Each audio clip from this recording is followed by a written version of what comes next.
cracking, y'all? You are now watching Boo TV. Appreciate you for stopping in. Like, comment, subscribe, hit the bell, stay notified, and let's get into the topic for today. What's cracking, y'all? Came across this Instagram page, a very popular basketball Instagram page called Basketballforever, has over 1 million followers. And I was just scrolling through the wall and I came across a post that is a product of fan voting.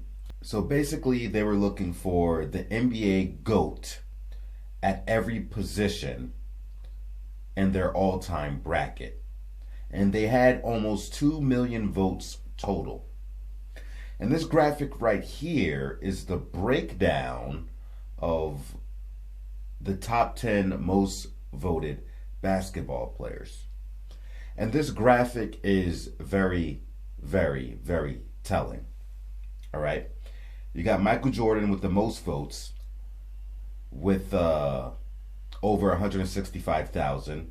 LeBron James with over 148,000. Kobe with over 147. Shaq over 146. Tim Duncan over 127.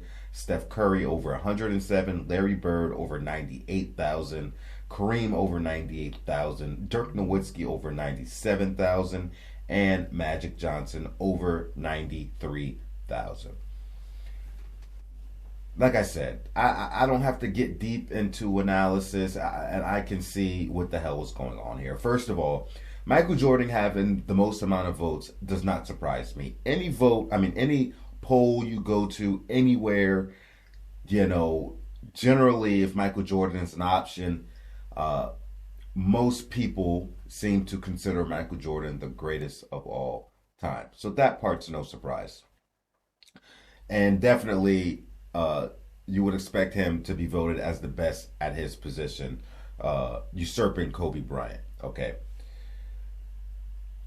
But I think this is telling of how these conversations and these narratives are driven by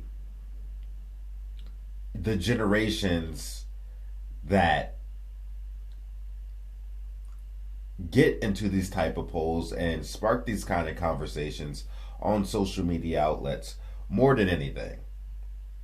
And what I mean by that is that clearly there is a bias towards players that played in the year 2000s and up, excluding Michael Jordan because he's an outlier.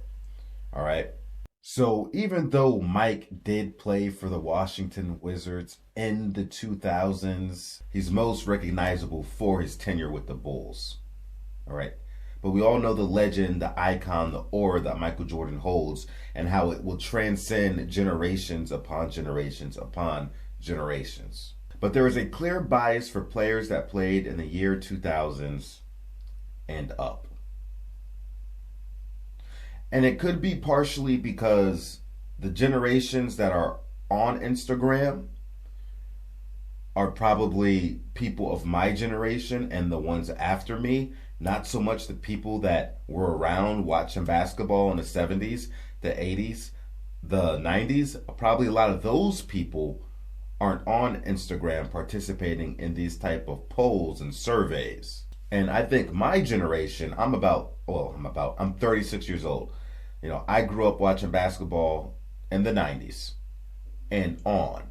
But being somebody that was growing up in the 90s, I had my parents, my grandparents, and the players of the 80s, if they weren't retired already, were starting to retire in the early 90s. So I at least had some insight, some people that were close to those players for me to understand what these players meant. And even nowadays, I can go back and research this stuff to learn more on top of what I had already learned from discussions in the early 90s and from the people that were my elders.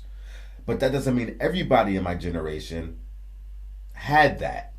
Some of people that grew up in the 90s probably didn't start watching basketball till the mid 2000s, the late 2000s. And they never did their due diligence or had the people around them to enlighten them on the players of the 70s and the 80s. So that's why it's a toss up what you might get from my generation. They may know something about those old school players, and they very well may not. But there is a clear and obvious bias here. And, you know, I mean, you look at Shaquille O'Neal, he has 146,000 votes as the best center, the GOAT center.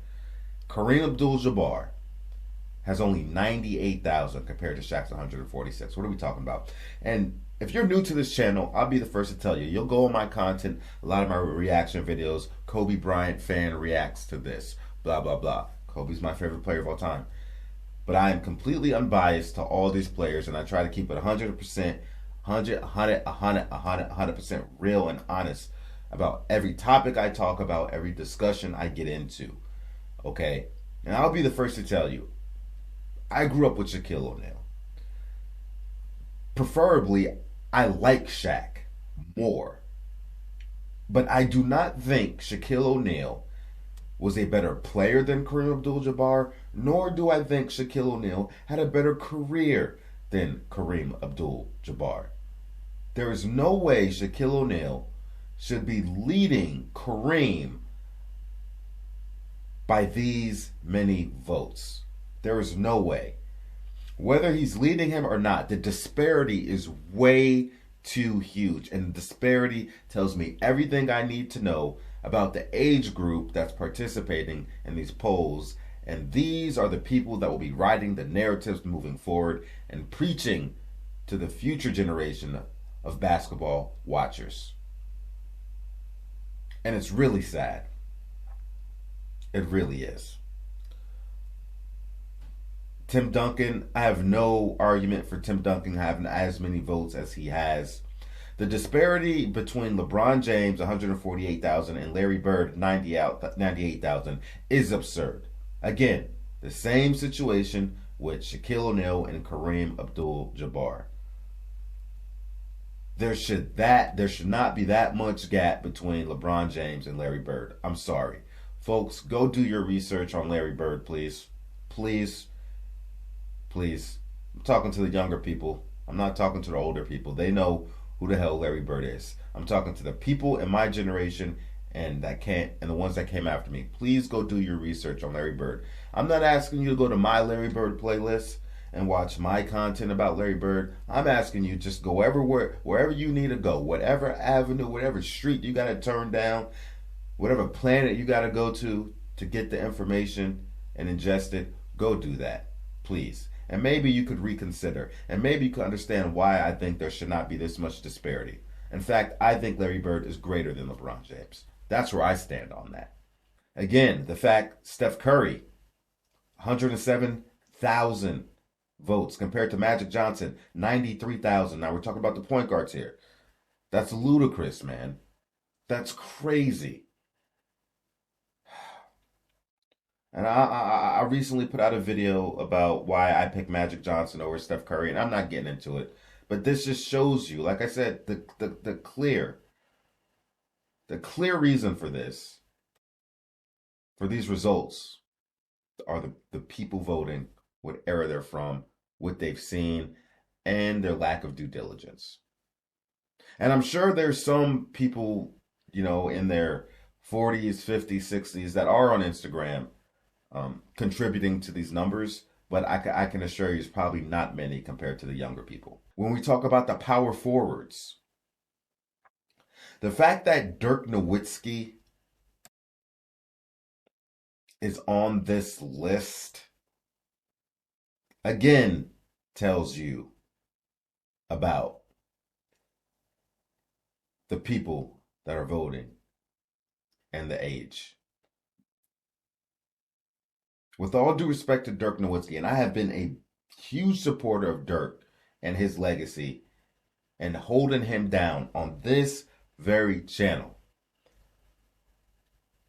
What you're telling me here is that you believe Dirk Nowitzki is the second greatest power forward of all time. Really? Really, people? Really? Really? So forget Kevin Garnett. He doesn't belong in this discussion. Forget Bob Pettit. Forget Charles Barkley. Forget Karl Malone, Kevin McHale, forget Elvin Hayes, Dolph Shays, forget. And I'm not saying Dirk Nowitzki can't be in the conversation, but I just mentioned a handful of players, a handful that many people would argue, many people that watch these players play would argue were better than Dirk Nowitzki, whether they had a championship or not to rival Dirk's one championship. Because championships aren't everything. I mean, they can't be. They really can't. Otherwise, how the hell does Steph Curry have that many more votes than Magic Johnson? How the hell does Shaquille O'Neal have that many more votes than Kareem Abdul-Jabbar at their position? So clearly, championships aren't the end-all be-all in these conversations. Now remember, this graphic is based on position. All right, so when these players were getting voted on, it was against the other players at their position, not necessarily against all the players in this graphic right here. And I think coincidentally, it just so happened that you got the first, the winner of each position and their runner-up for each position. It worked out that way coincidentally, which I'm glad it did. If I had to redo this based on position, this is what mine is looking like. I got Michael Jordan as my 2. I got Magic Johnson as my 1. I got Larry Bird at the 3. I got Tim Duncan at the 4. And I got Kareem Abdul-Jabbar at the 5. That's what my list is looking like. Not this. I'm sorry, I can't go there. And that's with Kobe Bryant being my favorite player of all time, but I'm not putting Kobe over Michael Jordan. I can't. I could go very deep into this video and break down why I would take Bird over Jordan, why I would take why I would take Magic over Curry, why I would take Kareem over Shaq, and why I would take a handful of players over Dirk Nowitzki. As far as the runner-up to Tim Duncan, but I'm not getting into that. That could be some separate videos for a different day. But I just wanted to show you that, folks, the people that are engaging in these surveys and writing the narratives, creating the topics of conversation, the people that will be preaching to the young people growing up trying to learn about the game of basketball, this is the stuff they're going to be force feeding them. And while they have all this information at their hands to go do their due diligence and formulate their own opinions, we all know that many people don't do that. They don't. For a variety of different reasons. Not to mention that some of these players, they don't even have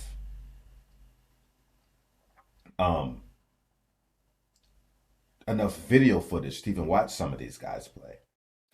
And the information isn't as abundant as the current players right now.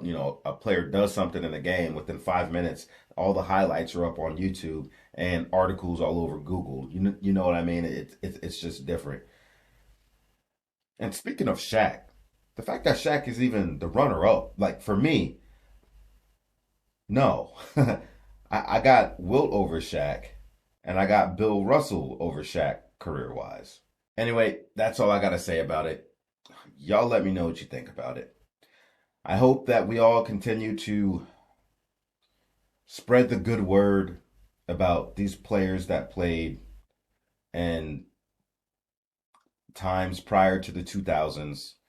Continue to enlighten those folks, whether they want to accept it or not. But all we can do is help provide the information, and then help them maybe see things from a different angle, or just gain new knowledge. And maybe you might reconsider some things and look at the game of basketball through a different prism. All right? Appreciate you for stopping in. Like, comment, subscribe, hit the bell, stay notified, and I will catch you on the next one. We out, baby.